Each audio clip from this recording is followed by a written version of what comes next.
Day 4 of the trial for a Henderson County man accused of killing his girlfriend.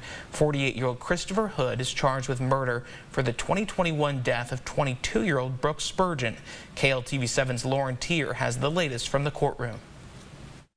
Today, the state prosecution presented 3 witnesses, including a trace evidence examiner, a former 7 Points police sergeant, and a Texas Ranger. Keelani Killinger, the trace evidence examiner, testified that they found gunshot residue on Spurgeon's left palm. The second witness, Officer Stacy Hatcher from Toole PD, but who used to be a sergeant in 7 Points, testified that he interviewed Hood at the Henderson County Jail the day after the murder. Body cam footage of the interview was submitted as evidence and played for the court.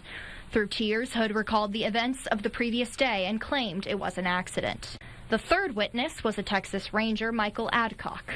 He was presented with evidence including bullets from the murder weapon, the gun used at the scene, and photos of both the scene and Brooke Spurgeon's autopsy. After watching the body cam footage from Ranger Adcock's interview with Hood from May of 2021, Adcock testified that Hood's claims of what happened were inconsistent. Hood said Spurgeon brought the gun into the kitchen. He tried to take the gun from her, he twisted the gun to loosen her grip, and that's when the gun was fired and she fell to the floor.